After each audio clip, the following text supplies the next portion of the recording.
Welcome back, ladies and gentlemen, to our read-through of Mecha Ace with the Evil Run. We're going to be diving right in, so let's get started. Episode 3, Enter the Blue Masque, A Clash of Aces. Orbit over Vedria Prime, Vedria System. You take a long, peaceful moment to savor the airless quiet of space as your Manningham breaks free from Vedria's atmosphere, flying close to the autopiloted prototype machine which you and your Lance fought so hard to rescue. Vedrian orbit looks far less peaceful than it sounds. Though it lacks the thunderous rattle of autocannon and mechanical whines of burning veneers which so dominate the audioscape of surface combat, the battle raging in orbit is of greater magnitude than the skirmish you just left behind you. Here, the half-kilometer-long warships of the Caliburn's battle group push back against the attacking Imperial task forces, pouring fire at each other at close range. In the distance, you can see the lead elements of the enemy force beginning to retreat from the battle as the Caliburn and her consorts salvo wave after wave of megaton range warheads at the Imperials. Before long, the entire Imperial force begins its slow, lumbering withdrawal. It seems that the battle in orbit is slowly, irrevocably being won. How do you feel about that?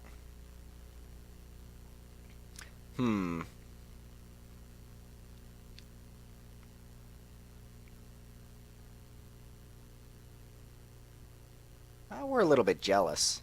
I would say that we are satisfied with the fact that we just got an awesome new prototype machine, but whatever. Jealous. You grit your teeth in frustration as you watch the Imperial task force beginning to make their escape. If only you and your Lance had been fighting in orbit instead of chasing some stray Imperials on the surface, you and your unit could have easily cut a swath through the Imperial forces. Had you been in the thick of the main battle, you had no doubt the Imperial force certainly wouldn't be getting away so easily. You fight back the urge to disobey orders and abandon the prototype machine to head to the middle of the fighting. Despite how much you hate your orders right now, they are still your orders, and carrying them out will mean that you will have a chance to sate your bloodlust another day. The sharp beeping of a proximity alarm pulls you out of your thoughts and back into the battle. Your tactical display shows two contacts of hostile markings heading straight for you and the prototype you are escorting. A closer look reveals them to be nothing more than a pair of M401s, carrying only the most basic equipment. What's more, they're flying straight and low, the mark of new and undertrained pilots. You had been like them once, thrown into the battle in the first frantic weeks of the war with only a few dozen hours of training. The Imperials had decimated your fellow Codec pilots then, but those that have survived gone on to become battle-hardened veterans. That was years ago. Now it is these luckless Imperials who find themselves outmatched by you. The enemies close in with the eagerness of untested amateurs. You know that the very lowest rung of the Imperial military is made up of mostly conscripts. You also know that even non-hardened pilots can do a great deal of damage if you do not respond immediately. As the Imperial Mecha enter weapons range and prepare to attack, you make the decision to...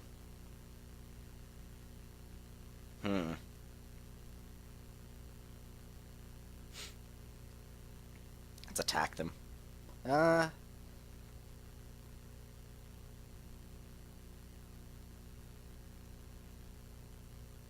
we fire pot shots and they don't get scared off, we've wasted time. And that's neither good nor bad. If we evade them...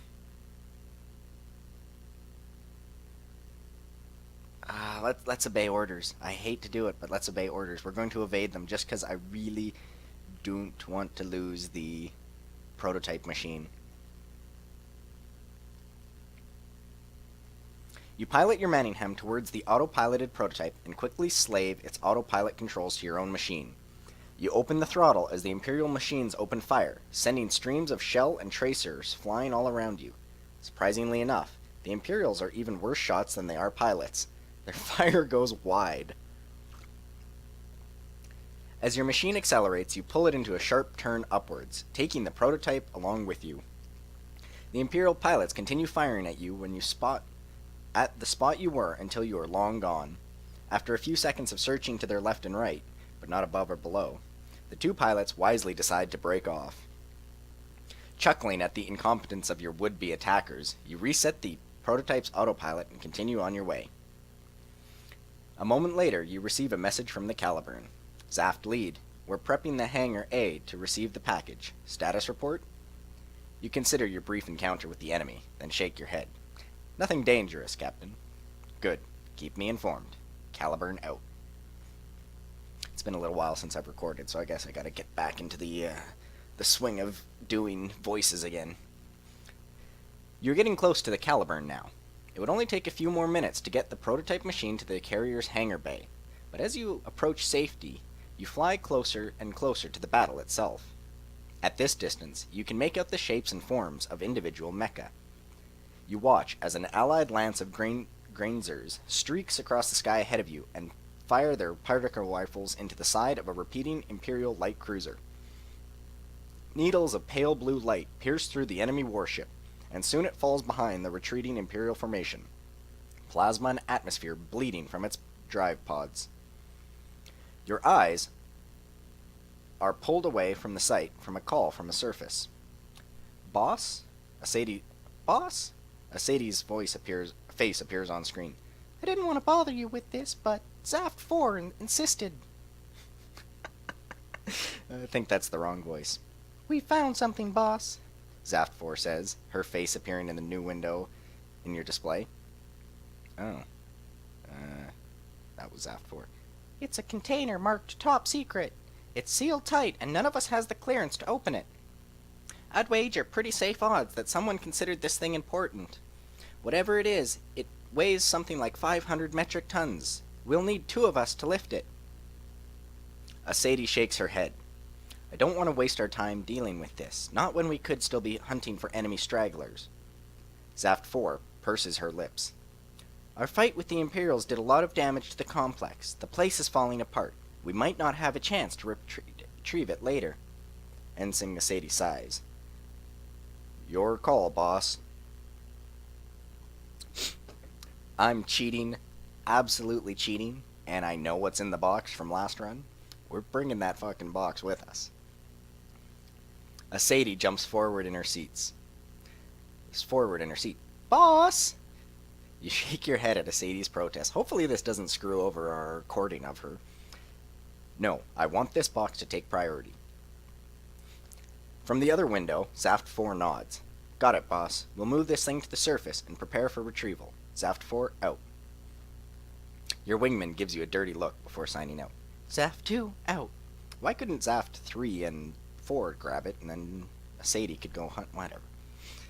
In the distance, the crippled Imperial vessel lashes out furiously with its point defense guns, dapping the darkness around it with bursting shells, but the attacking machines come in for another pass, picking off gun after gun with precisely aimed shots.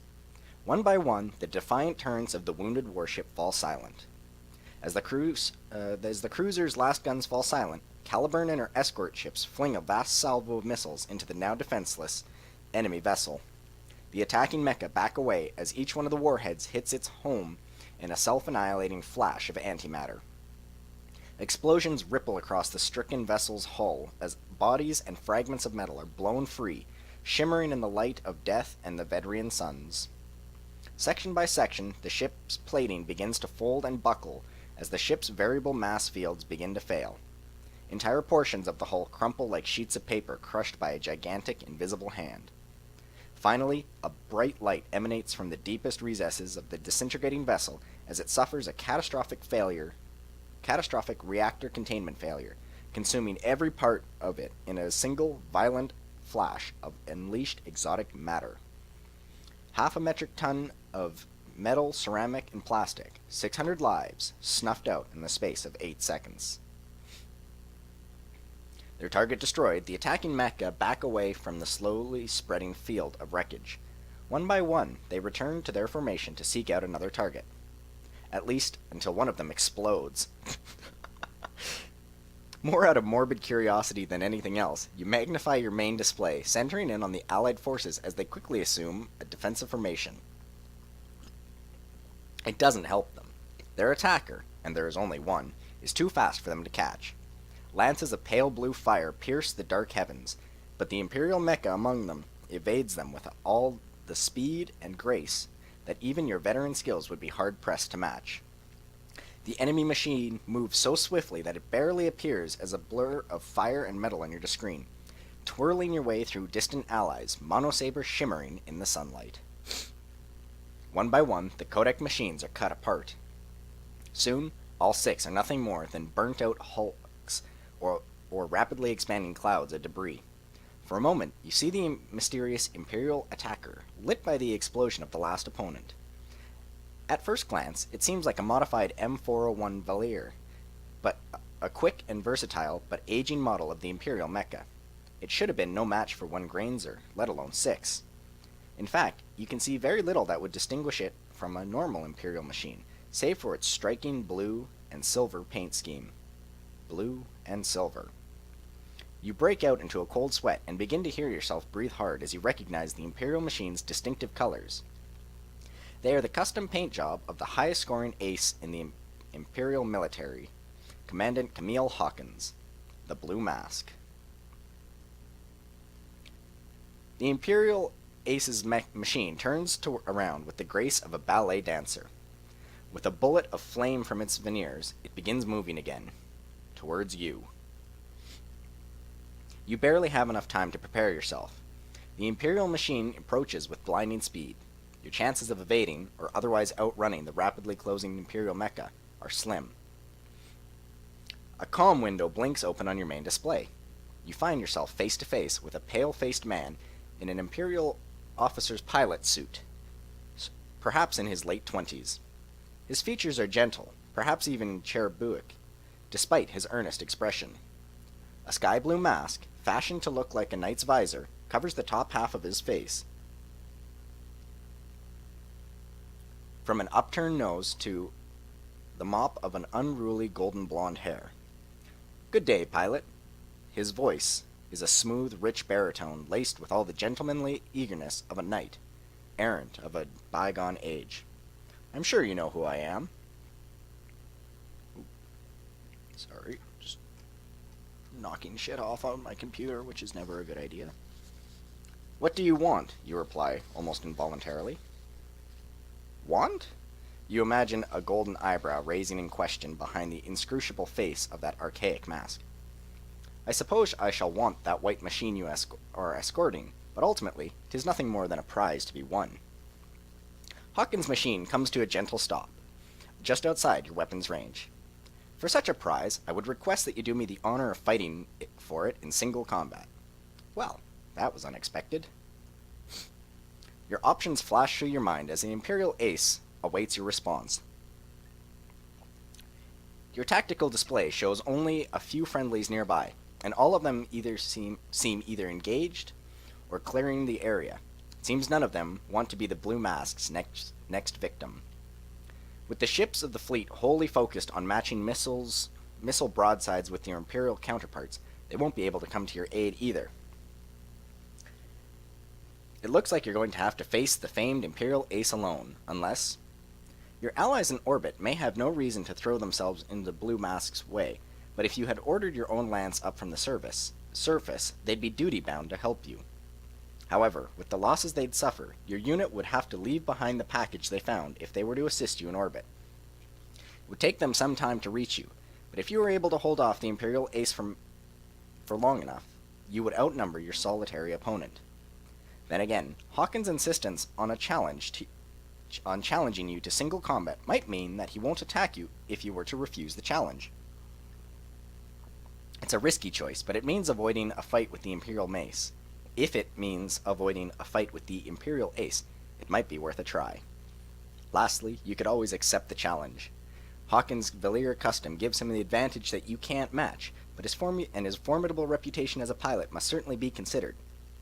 But if you were lucky enough, or good enough to actually beat the Empire's top pilot one-on-one, the Imperial machine before you points the blade of its monosaber directly at you. "Your time is up, pilot. I have challenged you, sir. How do you answer?" We're fucking taking him on, one-on-one. "You need only a moment to make your decision." "I accept your challenge." Commandant Hawkins' face breaks out into a broad, enthusiastic grin. "Then I salute you, pilot. You are courageous in choosing to face me. Now let us see if your lion's heart is matched by a lion's ferocity. Defend yourself. With that, the Imperial Mecha rushes towards you, its monosaber ready to strike. Moving faster than you had even thought possible, Hawkins is upon you.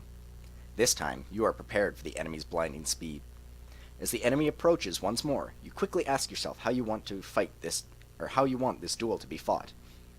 While you could certainly meet Hawkins' machine in close combat, the Imperial's swift machine gives him a definitive advantage. You would need to find either a way to make up for your inferior speed of your machine, or hope that you are able to read your opponent's fighting style to counter his attacks before they even happen. Alternatively, you could choose to fight at range, taking advantage of your opponent's lack of any sort of gun. You would need exceptional aim to hit a target as fast as Hawkins' machine from a distance, and nerves of steel to keep firing aimed shots should he try and get close. Hawkins' Valier Custom continues to close on you. If you're going to make a decision, it has to be now. We're taking it out on a distance.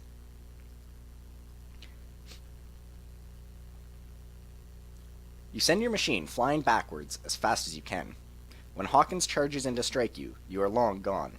The Imperial turns and makes another pass, with a horse-like born tourney knight of old Earth. Once more, you retreat out of the way. Again, the Imperial Ace tries to charge you, faster this time. Again, you keep your distance. After the third pass, the Imperial Ace turns to face you as if he were to charge again. Only this time, the Imperial holds position.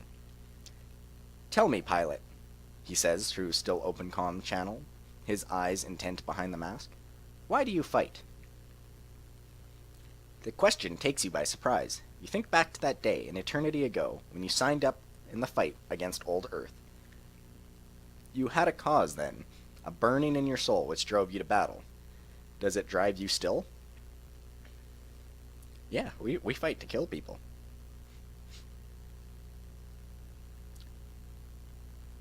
Fight? You bark out a sharp laugh. I fight to kill, you stupid, sneering jackass, and I do it because I like killing. Wow, that was a hell of a response. Somewhat to your surprise, Hawkins doesn't seem to be insulted or even taken aback by your response. Instead, the Imperial examines you as if you were a specimen. I see.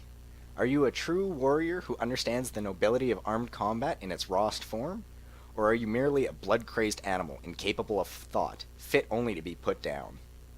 Hawkins rushes for you again, his blade poised to strike. Let's find out, shall we? You examine your options as the Imperial Mecha approaches with blinding speed. You could open fire on it now, but that would give Hawkins a chance to get in close enough to use his Valier's deadly monosaber. Alternatively, you could continue to retreat from the Imperial's attacks, buying time to await a better opportunity.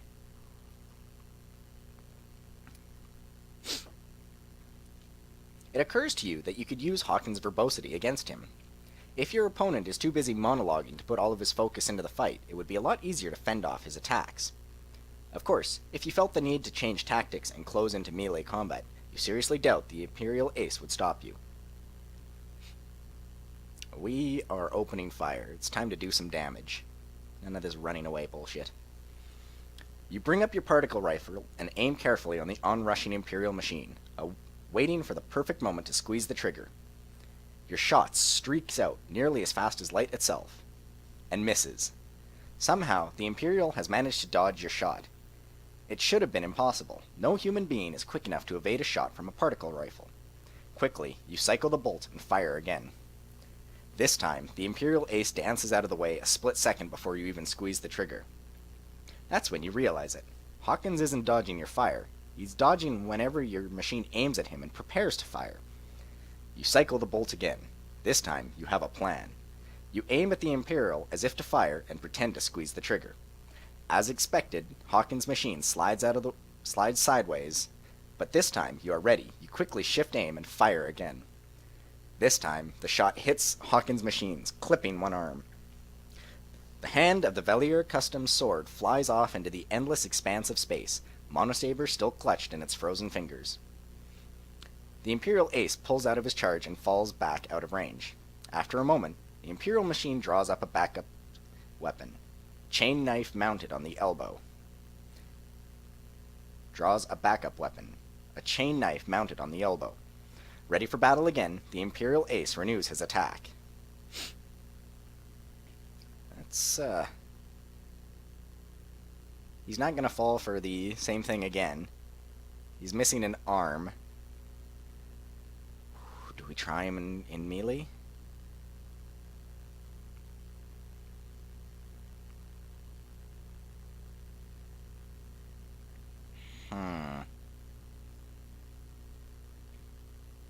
No, we keep fighting at a distance. No, we're doing melee. Fuck it. As expected, your opponent does not try and stop you when you draw your chain knife and meet his rapid advance with a charge of your own. Quickly, the two of you close into melee range. How will you respond? We can press the attack aggressively, keep calm, fight defensively, and look for an opening. Well, the opening is the big missing arm on his other side of his hand.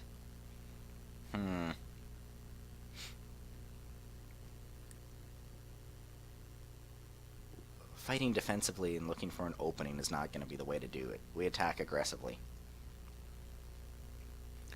You lunge forward to meet the Imperial's pilot's attack. Your chain knife would do little good parrying against an opponent's monosaber. What? He doesn't have his monosaber. Something you keep in mind as you press home your attack. With a burst of your thrusters, you twist your mining hem's body, presenting as small a target as possible.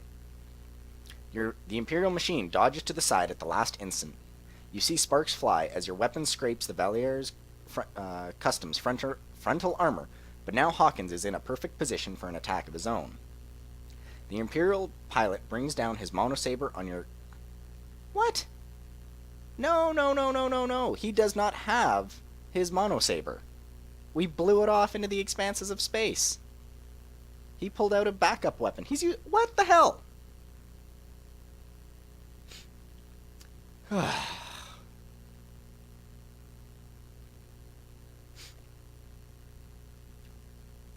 Okay, let's just continue on anyway. The Imperial pilot brings down his machine's monosaber on your Manningham's exposed back. With a stomach-churning high G turn, you pull your machine around. You reach out with your mecha's arm, grabbing the Valier's custom sword hand before it can guide its blade into your machine. With a heave and a burst of thrusters, you turn the tables, twisting your Manningham's metal body over the head of your opponent's machine and sinking your own chain knife into the enemy's exposed back. Sparks fly, and fragments of Imperial armor fly away as the inertia of your strike carries you away.